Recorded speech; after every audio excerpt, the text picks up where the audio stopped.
तो स्टूडेंट्स, इस वीडियो में हम लोग डिस्कस करने वाले हैं एडवांस सेपरेशन टेक्निक्स के पास्ट पेपर को, क्योंकि इसकी बहुत ज़्यादा रिक्वेस्ट आई हुई थी और कल बच्चों का फाइनल पेपर भी है और मैं आज करवा रही हूँ। तो मैं कोशिश करूँगी कि मैं कम टाइम में आपको ज़्यादा से ज़्यादा चीज़ें बता सकूँ ताकि कल के पेपर के लिए आपकी हेल्प हो सके।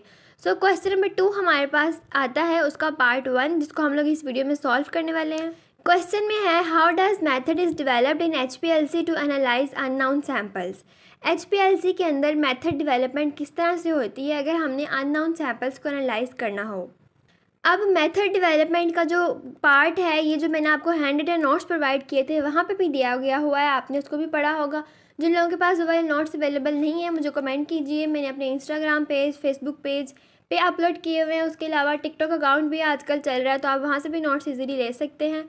अगर आपको नहीं मिलते, कोई भी और क्वेश्चन है तो आप कमेंट सेक्शन में लाजमी पूछिएगा। तो मेथड डेवलपमेंट हम लोग उस प्रोसीजर को कहते हैं जो हम लोग अपनी HPLC स्टार्ट करने से पहले परफॉर्म करते हैं।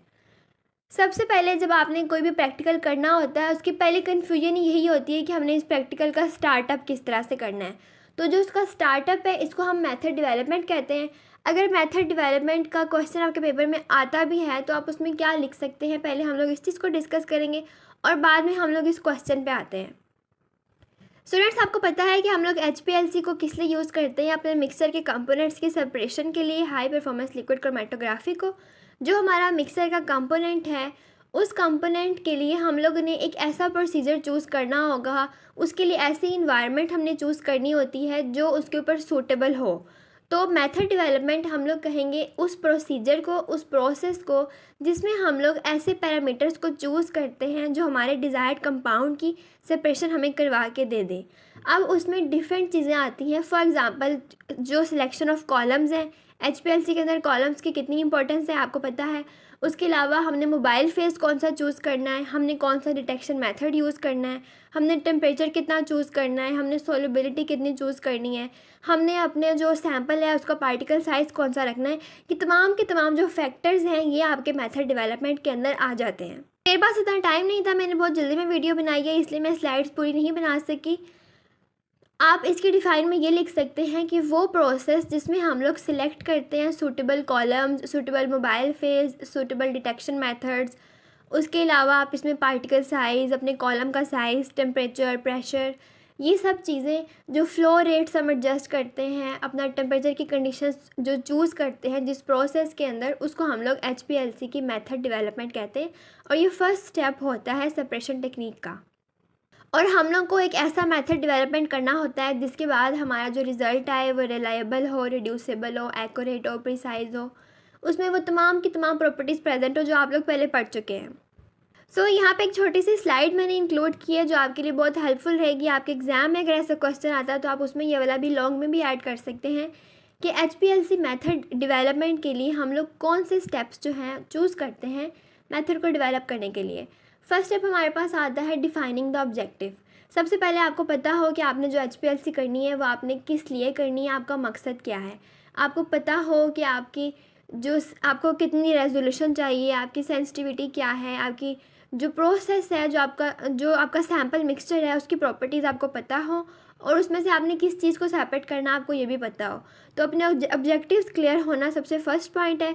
नेक्स्ट पॉइंट आता है selecting the column and mobile phase. अब जो आपके पास कंपाउंड प्रेजेंट है जिसको आपने सेपरेट कराना है, उसकी प्रॉपर्टीज़ को मद्देनज़र रखते हुए आपको एक सूटेबल कॉलम और एक सूटेबल मोबाइल फेस चूज़ करना होता है। थर्ड पॉइंट पे आता है ऑप्टिमाइजिंग द सेपरेशन कंडीशन। अब इसमें आ जाता है आपका टेम्परेचर, आपकी सोलेबिलिटी, आपका प्रेशर, उसके अलावा आपकी जो फ्लो रेट है कॉलम्स का, ये सब चीज़ें आपने इस तरह रखनी होती है, इनको ऐसे एडजस्ट करना होता है कि वो आपकी सेपरेशन कंडीशंस को ऑप्टिमाइज़ करें, बेहतर तरीके से सेपरेट करें। और फोर्थ पॉइंट आता है वैलिडेटिंग द मेथड। आपने ऐसा मेथड आपने चूज़ करना है, आपको पता होना चाहिए कि वो वैलिड हो आपके एक्सपेरिमेंट के लिए, उससे आपको रिप्रोड्यूसिबल, रिलायबल, एक्यूरेट अच्छे रिजल्ट्स आपको मिलें। और लास्ट पे डॉक्यूमेंटिंग द मेथड।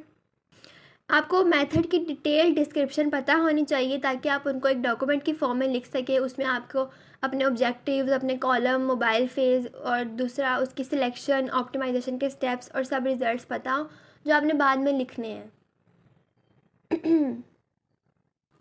तो अब हम लोग आ जाते हैं अपने मेन क्वेश्चन की तरफ। हमारे पास एक अननाउन सैम्पल है। अब अननाउन सैम्पल की तो हमें प्रॉपर्टीज़ ही नहीं पता सैम्पल की, तो उसके लिए हम लोग किस तरह से मेथड डेवलपमेंट कर सकते हैं। सबसे पहले आपने पॉइंट 1 यहाँ पे लिखना है कि आपको सैम्पल मैट्रिक्स और जो एनालाइट है उसको कंसीडर करना है। आपको देखना है कि आपका जो सैम्पल मिक्सचर आपके पास है वो किस तरह से है, उसकी क्या क्या प्रॉपर्टीज़ आपको नज़र आ रही हैं, क्योंकि उसकी प्रॉपर्टीज़ का पता होना आपके लिए बहुत ज़रूरी है। उनकी प्रॉपर्टीज़ को मद्देनज़र रखते हुए ही आप लोग HPLC का जो मेथड है वो सिलेक्ट करेंगे। फॉर एग्ज़ाम्पल, अगर आपके पास कोई ऐसा एनालाइट है जो कि UV एक्टिव है, तो आप उसके लिए UV डिटेक्टर यूज़ करेंगे, ऐसा HPLC इंस्ट्रूमेंट जिसमें UV डिटेक्टर यूज़ हुआ हो। इसी तरह अगर आपके पास कोई पोलर एनालाइट आता है तो उसमें हम क्या करते हैं, रिवर्स फेस कॉलम यूज़ कर सकते हैं, क्योंकि वो ज़्यादा सूटेबल होता है। इसी तरह डिफरेंट प्रॉपर्टीज़ जो आपके सैम्पल की हैं उनके ऊपर डिपेंड करके ही आपको प्रोसीजर जो है वो सिलेक्ट करना होता है। उसके अलावा नेक्स्ट पॉइंट में हम लोग एक स्काउटिंग मेथड परफॉर्म कर सकते हैं, या इसको हम लोग इजी वर्ड्स में ये भी कहते हैं कि आप जो आपका सैम्पल है उसका छोटा सा अमाउंट लेके उसके ऊपर एक टेस्ट एक्सपेरिमेंट कर लें और देखें कि क्या ये वाला प्रोसीजर उसके ऊपर सूटेबल आ रहा है या नहीं आ रहा। उससे हमारा पूरा का पूरा जो सैम्पल मिक्सचर है वो वेस्ट भी नहीं होगा, और अगर आपका एक्सपेरिमेंट में कोई फॉल्ट आ जाता है तो आपको पहले ही पता चल जाएगा। उसके बाद थर्ड पॉइंट पे आपने इनिशियल कंडीशंस जो है HPLC मेथड के लिए उनको आपने चूज़ करना है। उसमें आपने देखना है सूटेबल डिफरेंट कॉलम्स होते हैं, मोबाइल फेज आपने कौन सा चूज़ करना है, डिटेक्शन मेथड आपने कौन सा चूज़ करना है। तो ये सब चीज़ें आपके मेथड डेवलपमेंट में आती हैं, हम लोग पढ़ चुके हैं। तो हमने सबसे पहले एक टेस्ट जो सैम्पल हमने करना है, टेस्ट एक्सपेरिमेंट हमने परफॉर्म करना है। उस एक्सपेरिमेंट में हमने ये देख लेना है कि जो हमारा कॉलम है, जो हमारा जो मोबाइल फेज़ है, क्या वह सूटेबल है, क्या वह इफ़ेक्टिव मेथड है। इसको हम लोग डिज़ाइन ऑफ एक्सपेरिमेंट मेथड भी बोलते हैं। उसमें हम लोग पहले से थोड़ा सा टेस्ट करके देख लेते हैं कि क्या ये वाला प्रोसीजर जो है ये सूटेबल है इस सैम्पल के लिए या नहीं। उसके अलावा नेक्स्ट हम लोग ऑप्टिमाइज़ करते हैं अपने सेपरेशन कंडीशंस को। इसमें क्या होता है, पहले हमने इनिशियल कंडीशंस जो हैं उनको सिलेक्ट कर लिया हुआ है। अब हम लोगों ने उन कंडीशंस को ऑप्टिमाइज़ करना है ताकि हमें ज़्यादा अच्छे जो है रिज़ल्ट्स वो मिले। उसमें हम लोग अपने पैरामीटर्स को एडजस्ट करेंगे। फॉर एग्जांपल फ्लो रेट है, हमारा जो ग्रेडियंट है, टेम्परेचर, प्रेशर, उसको हम लोग ऑप्टिमाइज़ करेंगे, उनको हम लोग बेहतर बनाएंगे ताकि हमें ज़्यादा अच्छे रिज़ल्ट्स मिल सकें। तो अगर हम लोग इस प्रोसेस को रिपीट कर दें, सबसे पहले हम लोगों ने स्टेप 1 के अंदर सैम्पल मैट्रिक्स और एनालाइट को कंसीडर किया था, उसकी प्रॉपर्टीज़ देखी थी। सेकंड प्रोसेस के अंदर हम लोगों ने एक टेस्ट एक्सपेरिमेंट को परफॉर्म किया, और थर्ड प्रोसेस के अंदर हम लोगों ने अपनी सेपरेशन कंडीशंस को ऑप्टिमाइज़ किया। ऑप्टिमाइज़ हमने उन कंडीशंस को किया जो हम लोग इनिशियली सिलेक्ट कर चुके थे। अब फोर्थ में जो हम प्रोसीजर कर सकते हैं, हम लोग उसकी रिप्रोड्यूसिबिलिटी और रोबस्टनेस वगैरह का टेस्ट कर सकते हैं। जो भी हमारा मेथड है उसको different conditions, different columns, different mobile face के अंदर डाल के हम लोग उसको टेस्ट करेंगे ताकि हमें श्योरिटी हो जाए कि जो हम लोगों ने मेथड चूज़ किया है वो रिलायबल है, जो सा हमारा सिलेक्टेड मेथड है वो रिप्रोड्यूसिबल है।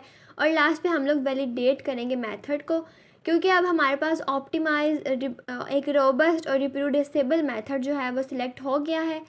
तो अब हम उसको वैलिडेट करेंगे अपनी जो भी इंडस्ट्री है उसकी गाइडलाइंस के मुताबिक।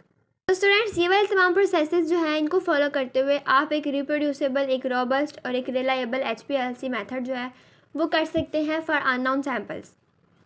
आई होप सो ये वाली वीडियो आपके लिए हेल्पफुल रही होगी। इसको अपने क्लास फेलोज और फ्रेंड्स के साथ लाजमी शेयर करें, और मैं कोशिश करूँगी कि मैं आज के दिन में ही बाकी सारे क्वेश्चंस की भी डिस्कशन कर दूँ। मुझे कमेंट सेक्शन में लाजमी बताइएगा कि ये वीडियो आपके लिए हेल्पफुल रही है या नहीं। अल्लाह हाफिज़, बहुत जल्द मिलते हैं अगली वीडियो में।